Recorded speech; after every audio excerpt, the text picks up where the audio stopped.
Welcome, dear friend, and thank you for choosing to be here in this quiet place.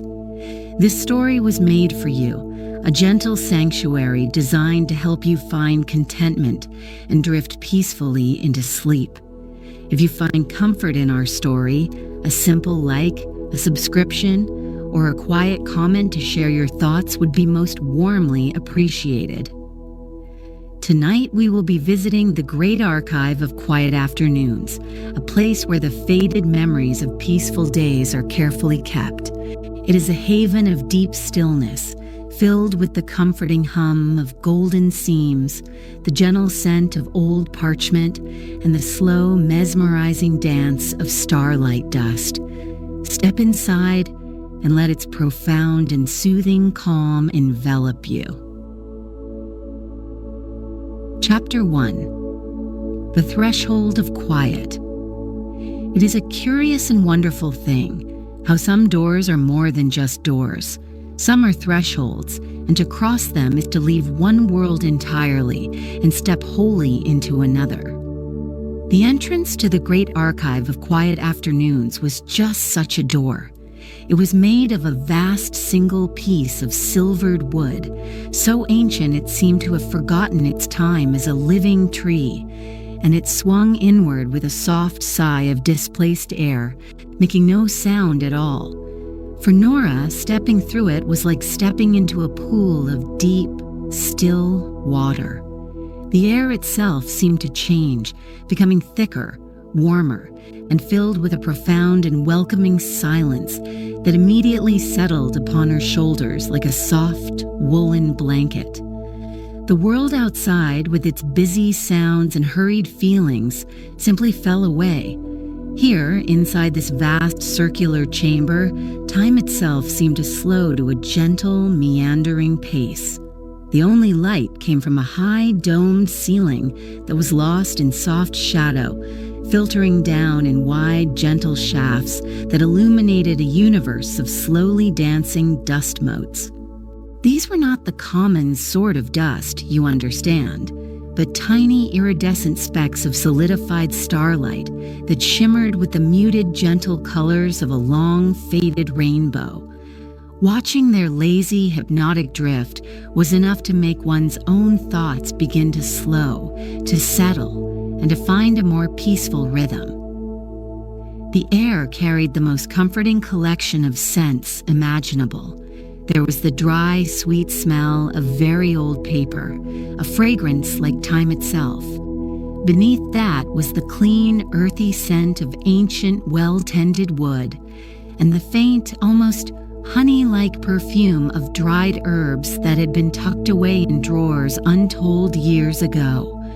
And woven through it all was another scent, a warm and gentle fragrance that Nora could not quite name, something akin to warm spice and contentment which seemed to rise from the very structure of the building itself. Nora made her way to the simple, smooth wooden desk that was to be hers. It was tucked into a quiet alcove, giving her a wonderful sense of cozy seclusion within the archive's great expanse. She ran her hand over its surface, feeling the seamless grain of the dark, polished wood, which felt pleasantly warm to her touch. There was nothing on it but a single soft linen cloth for her work and a small unlit tallow lamp. It was a space of profound simplicity, a place that asked for nothing but quiet presence, and she felt a deep sense of belonging settle within her heart, as gentle and as certain as the falling of a single leaf. She settled into her chair, a sturdy and comfortable thing made of the same dark wood, and simply breathed. She let the profound silence of the archive wash over her, listening not with her ears but with her whole being. And as she listened, she began to notice it, a sound beneath the silence. It was an incredibly low, gentle hum, a resonant vibration that seemed to be the voice of the building itself. It was the most soothing sound she had ever known, like the deep, contented purr of a great sleeping creature, and it made her feel completely, wonderfully safe.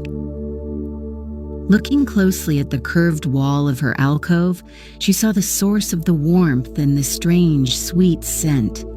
The ancient silvered wood was marked with fine cracks here and there, the gentle signs of its immense age.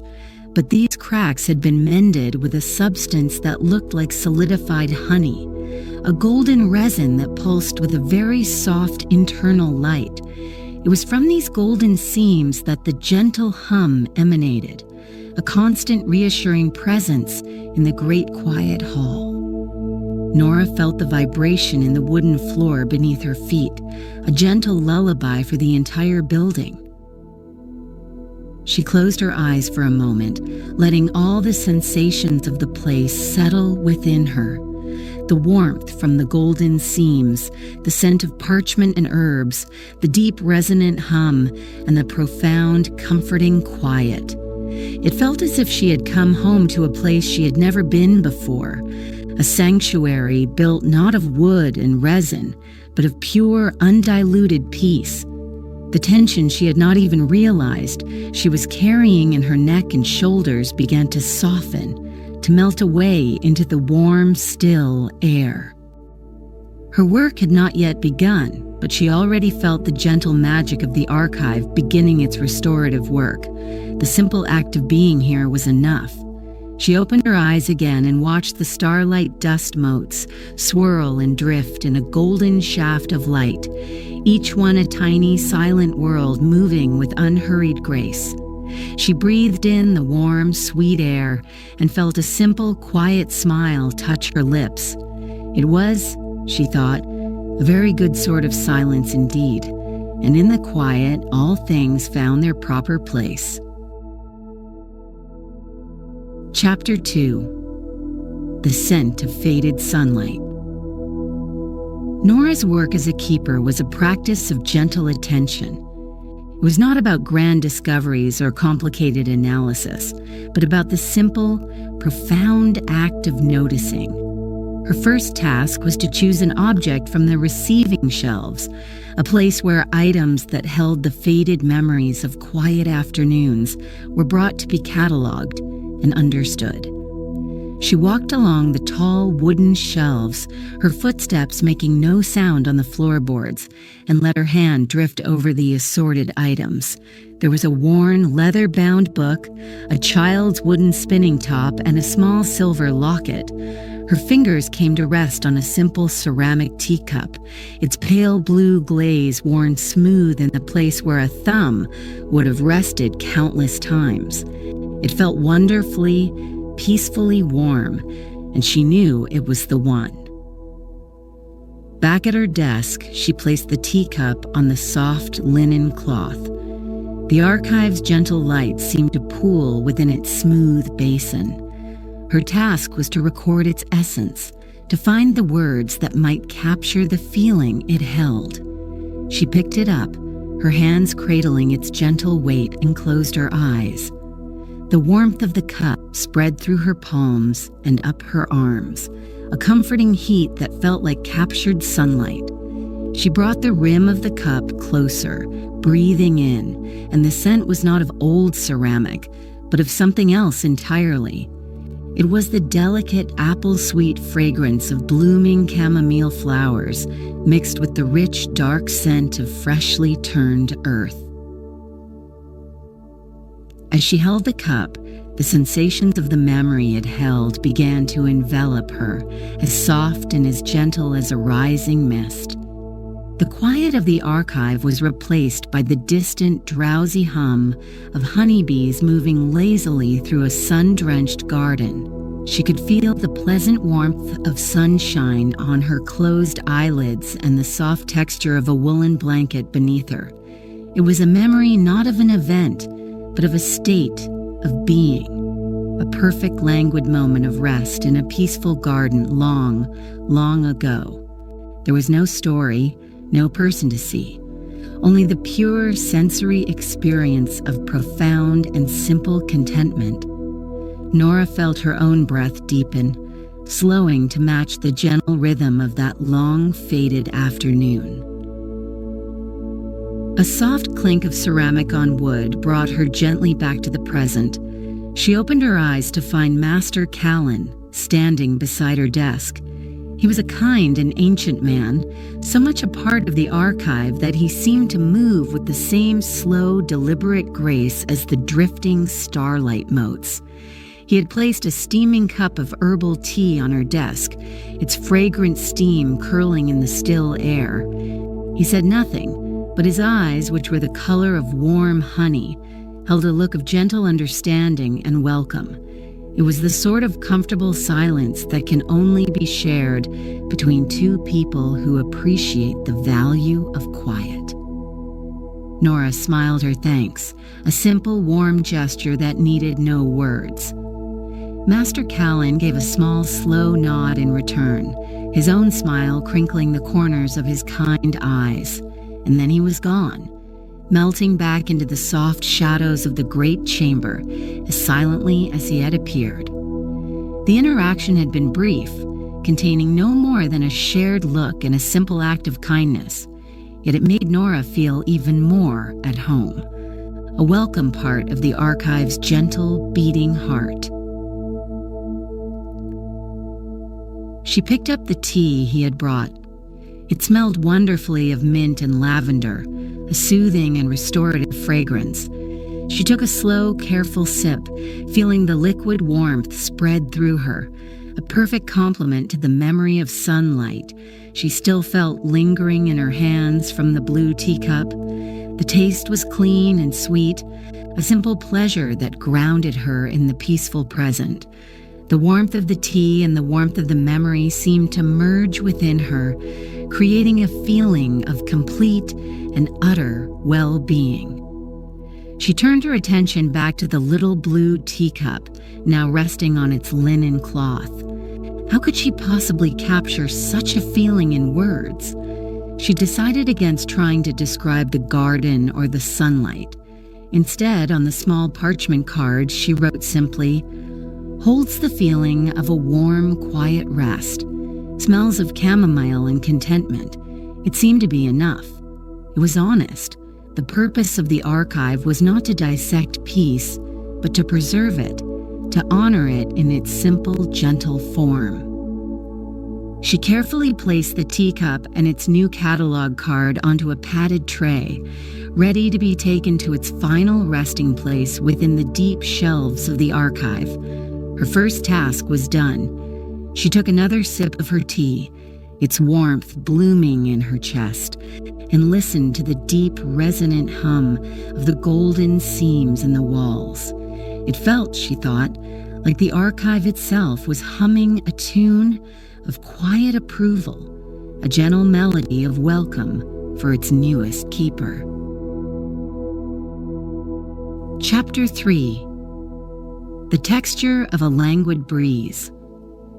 With each passing day, Nora's senses grew more attuned to the subtle language of the archive. She began to understand that each memory object spoke differently. The teacup had spoken in warmth and scent. The next object she chose, a long scarf of pale blue silk folded neatly on a shelf, spoke in texture and motion. It was incredibly soft, flowing over her hands like cool, clean water, its surface so smooth it seemed to have no texture at all.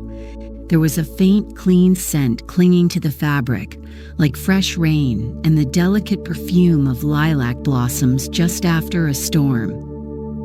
She took the scarf back to her quiet alcove, and instead of placing it on her desk, she held it in her lap, letting its cool weight settle.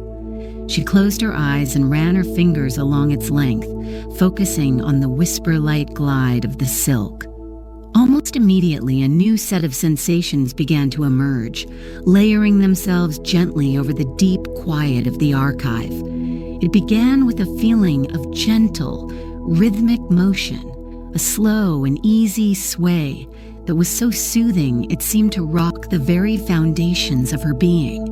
She felt the solid, familiar presence of a wooden porch swing beneath her, its chains making a soft melodic creak with each languid movement. The memory held within the silk was one of pure, effortless relaxation. Nora could feel the texture of a worn cotton dress against her skin and the weight of a heavy book resting unread in her lap. The true magic of the memory, however, was the breeze. She could feel it perfectly, a current of soft, cool air that seemed to flow right through the walls of the archive to caress her face. It rustled the leaves of a great oak tree just beyond the porch, creating a sound like a soft, continuous sigh. The breeze carried the scent of damp earth and blooming lilacs, and it gently lifted the ends of the silk scarf, making them dance in the air. This experience was deeper, more enveloping than the last. The gentle magic of the archive felt more tangible now, a living presence that facilitated this wonderful connection to a moment of past peace. She felt the accumulated tension of a lifetime, tension she never even knew she held in the muscles of her back and jaw, begin to soften and dissolve.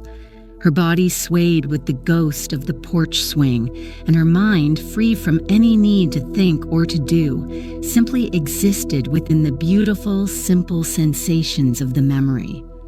It was a perfect, unbroken state of serene being, and she wanted to stay within it for a very long time.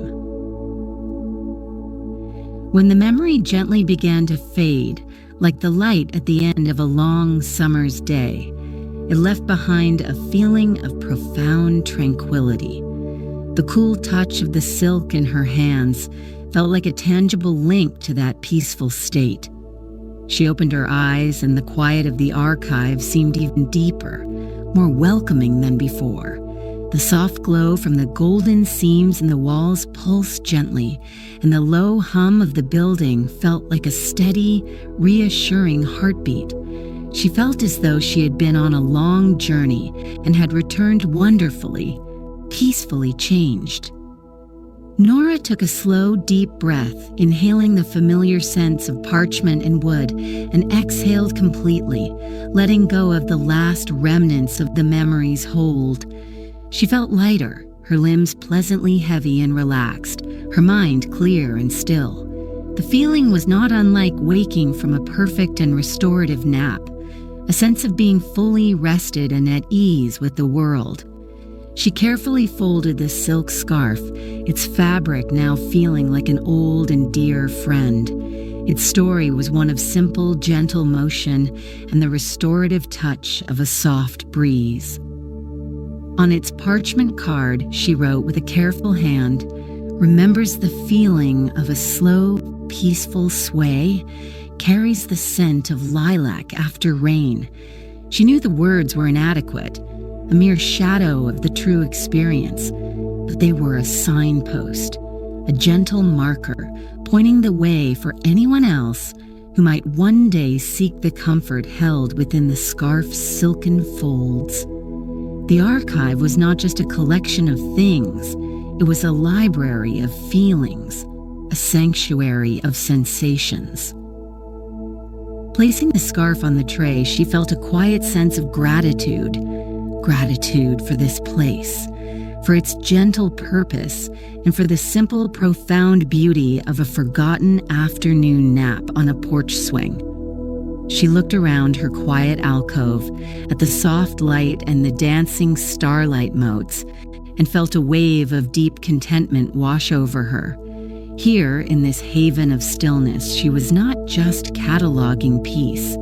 She was learning to truly inhabit it, letting it sink deep into her very bones. Chapter 4. The Sound of Contented Silence. Nora found that her work was teaching her a new way of listening. She had grown to love the archive's deep hum and the whisper-soft rustle of her own movements.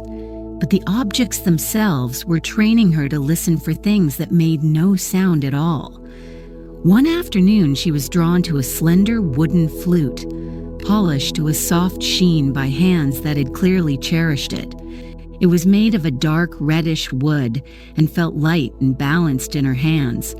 She expected its memory to be filled with music, perhaps a gentle melody played in a quiet meadow. She sat at her desk, holding the flute lightly in her fingertips, the way a musician might. As she closed her eyes and let her awareness sink into the object, she waited for the notes to begin. But no music came. There was no soaring melody, no gentle tune. Instead, what washed over her was something far more profound. The flute held the memory of the silence between the notes. It was the memory of a musician, sitting beneath the cool shade of a large willow tree, the flute resting in his lap, his tune for the day finished. It was a silence filled not with emptiness, but with deep and abiding contentment. She could feel the dappled sunlight filtering through the willow leaves, creating shifting patterns of light on the ground. She could smell the green, earthy scent of the riverbank nearby and hear the soft murmur of water flowing over smooth stones.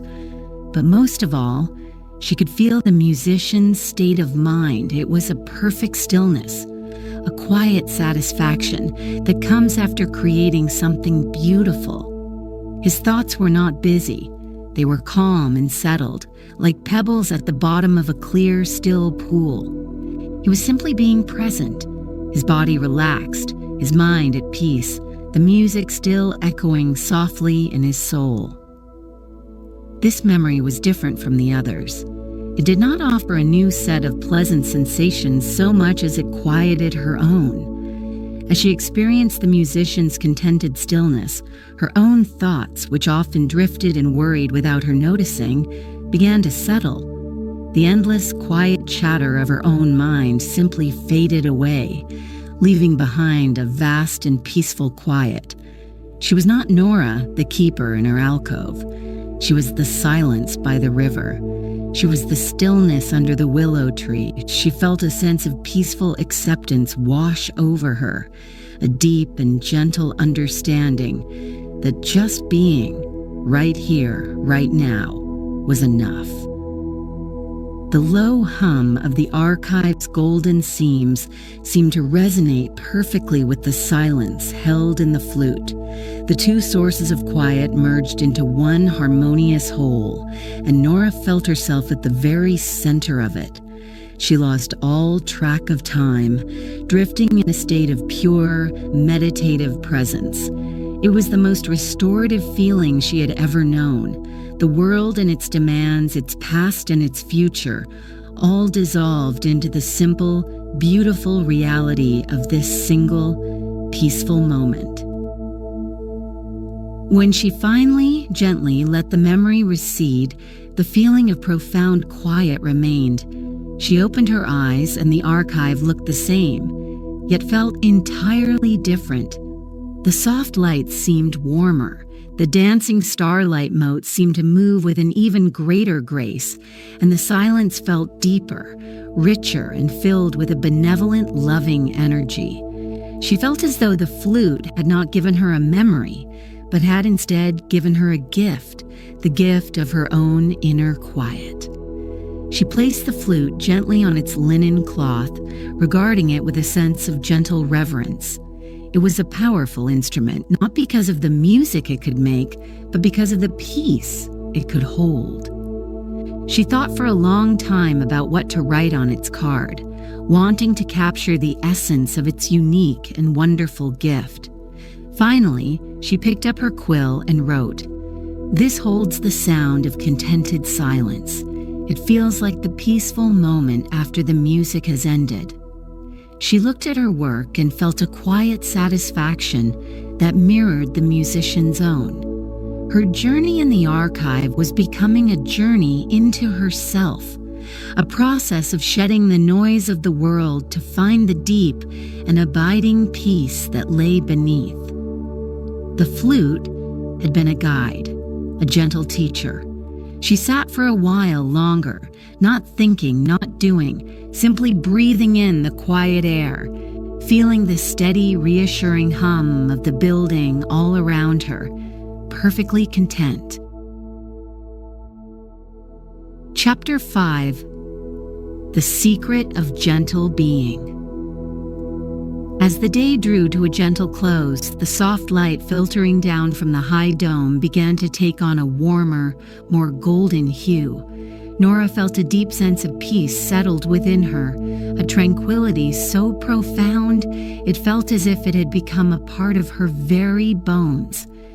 She decided to catalog one final object before her day was done. On a low shelf sat a small, simple item that might have been easily overlooked.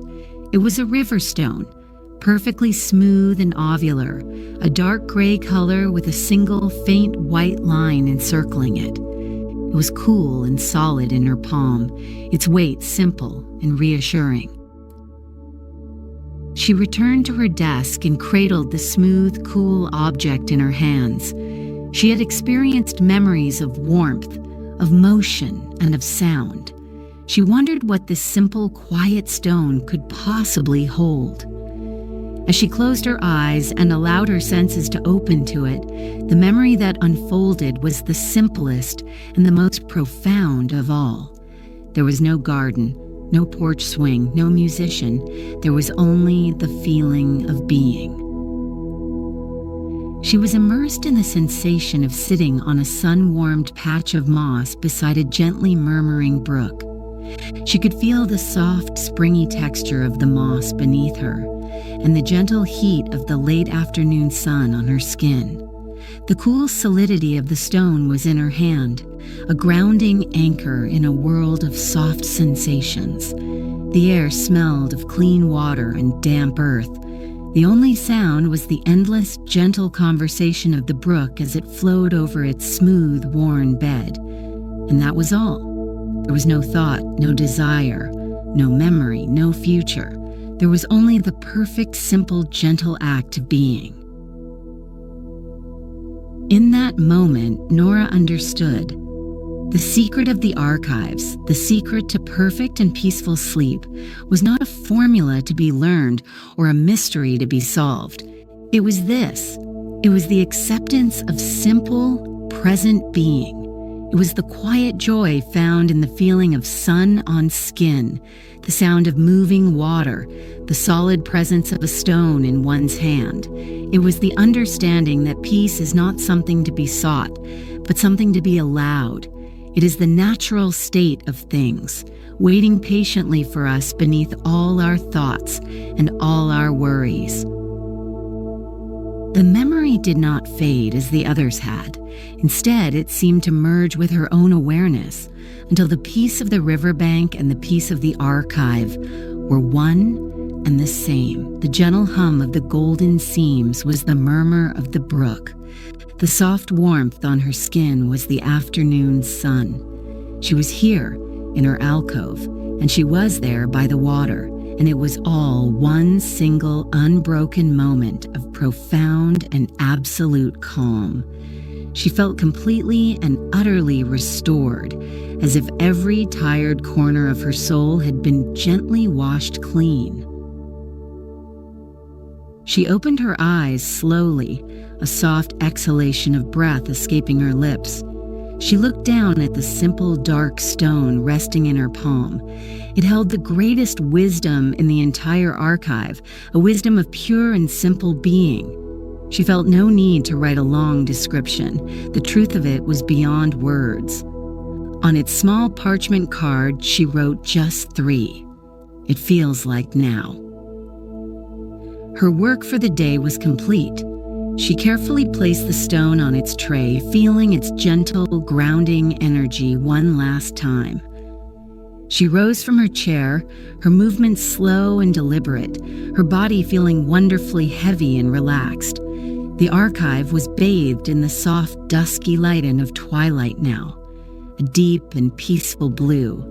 She stood for a moment in the center of the great, quiet chamber, feeling its gentle, humming heartbeat all around her, now perfectly in tune with her own. She was ready for her own rest, for a deep and untroubled sleep filled with the simple, gentle peace she had found here. and as she walked toward the great wooden door, she carried the quiet of the archive with her, a gentle and lasting gift.